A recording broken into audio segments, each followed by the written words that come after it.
I'll show you the dark side.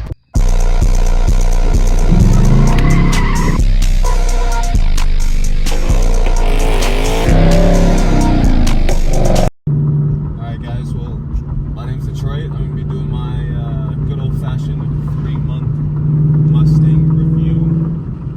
It's going to be on the 2025 GT with the Night Pony package, yes.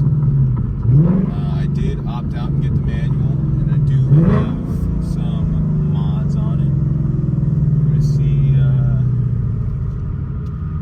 just how she drives. I guess he name's going to go Jira, so it's not going misgendering things in 2025 now. So, but, as every muscle car owner, Mustang owner, V8 owner, whatever, as we all have to start our trips, we always have to what? Stop by the gas station. Why? Because our cars like to suck down gas like it is their goddamn lifeline, which it technically is, so you can't blame it, but goddamn do these cars love gas. I think this is definitely my lowest miles per gallon car I've ever had. I think so. I think it's probably about like 3 miles. But it's miles per gallon, not miles per gallon over here, baby. One big like that I have about this car, it's just so fun. I don't know how else to really put it. It's probably one of the most fun cars that are 100 miles an hour. I've driven on a racetrack. On a racetrack, I have driven plenty of cars over 100 miles an hour. This one is probably the most fun 0 to 100 miles an hour you can have for under $70,000.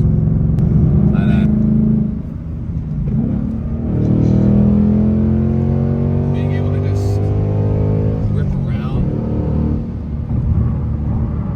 just because I really want to. I think every Mustang review, and not even just Mustangs, I think every car review has to have a portion of the video where they only go over the exhaust. I do have a little bit of an aftermarket exhaust. I did get the Ceta H-pipe, which has been pretty nice. After complete change, which I will throw up some videos. Editor, me, throw up some videos of my before and after, because I love it.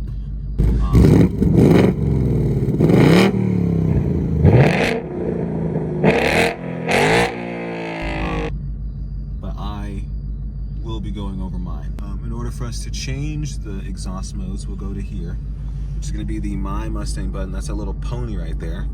We'll press that. That'll bring you to this My Mustang screen.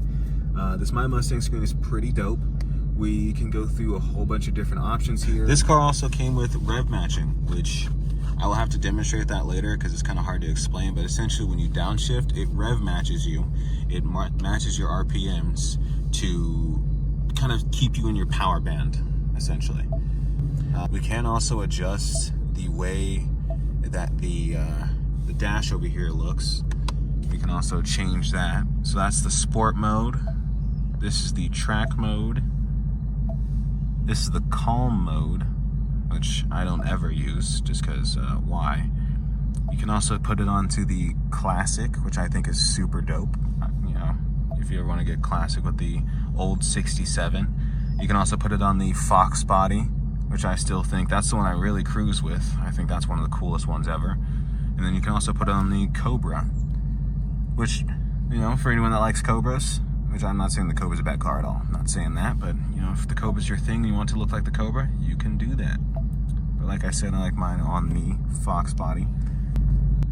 So we're gonna do the exhaust now. We'll start it off in quiet exhaust, which is, I come to this fancy dancy screen over here, turn it on quiet.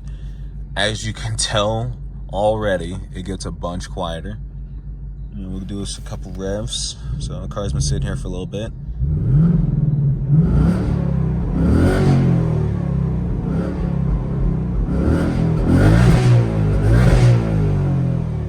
Still some noise, but really settles it down. And we'll come over here and we'll put it on some normal, which is really, in my opinion, basically coming off the lot, still a crazy car. This is insane.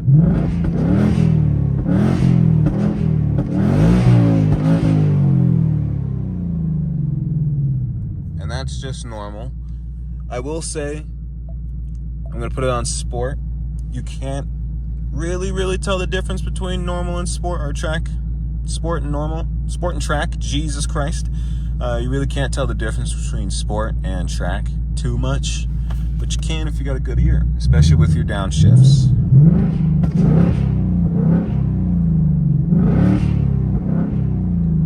And sport's gonna give you a lot more of those pops.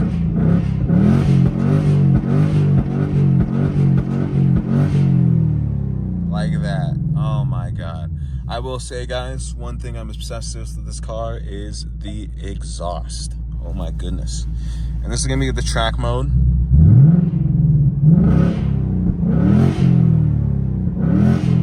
God.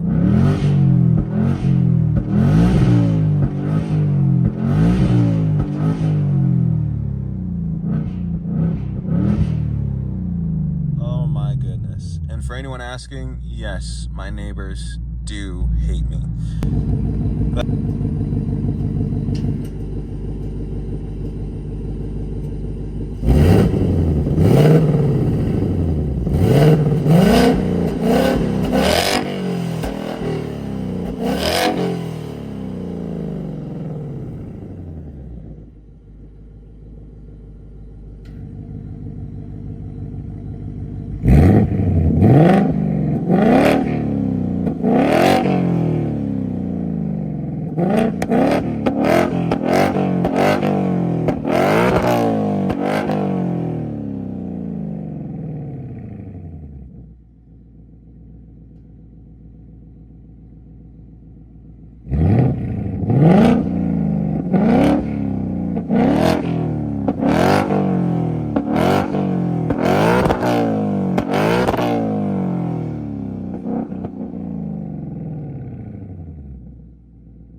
Alright guys, welcome back. This is going to be day 2 of the 3-month Mustang review.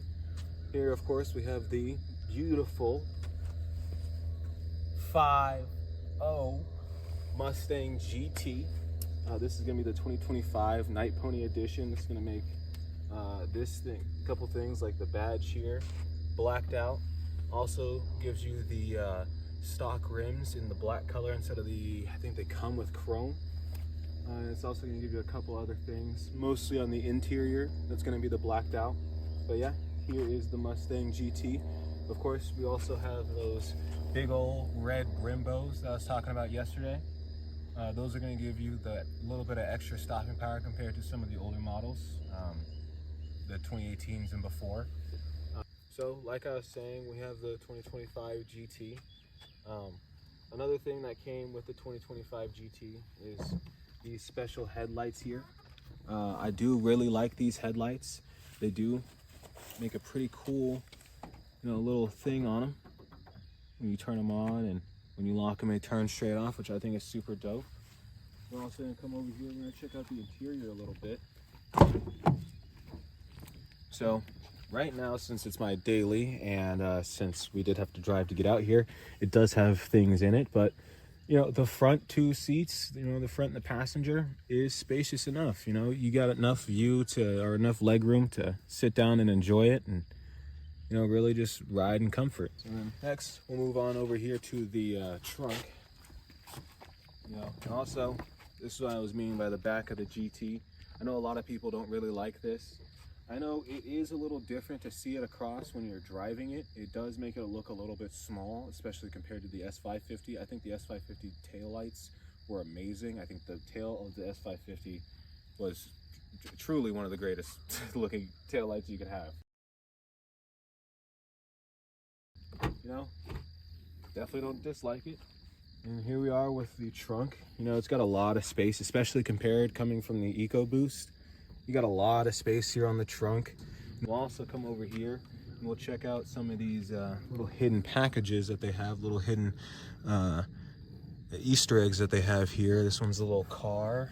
Is there anyone on the other side? No, it doesn't have one, but they do have this long strip of all the models of Mustangs from the first, starting in '67, all the way to the new S650. Which is the one that we have right now. We'll drive it, and we'll also come over here. But here we're going to talk about the magic, and this is the reason for this 5.0 badge right here. Never forget that. Also, my golden rule to knowing how well you really know your car: how fast can you get that hood open? So we'll see. I was like, what, 2 seconds at most? Well, editor, put a timer on the chat. Put a timer on the thing to make sure that I'm accurate about that. Wink. But yeah, here we have the Coyote 5, the Coyote 5.0. As you can see, it's got the little bit of carbon fiber thing right there. It's still hot. I've been sitting here for about like an hour and a half, or maybe 2. Yeah. So as I was saying, this is the Coyote 5.0 engine. It does have a couple of tweaks from the older model of the 5.0s. This one has the dual air intakes, which is adding some extra horsepower in there. There's also probably some other things that I have no idea about because I don't know that much about engines. So I also do know that this is making 480 horsepower from the factory, which, because we have that active exhaust, is making 486 horsepower from the factory, and that's to the crank. To the wheels, it looks like, I was trying to look it up and I was finding an average of 435-ish horsepower to the wheels, also providing 415 pounds of torque to the crank, which is all excess talkage for car goes fast, car's fucking fun. Hey, forgot to add this when I was making the video. This is where it starts to get a little bit loud, so if you're wearing headphones, you might want to check that volume.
me my traction control was on.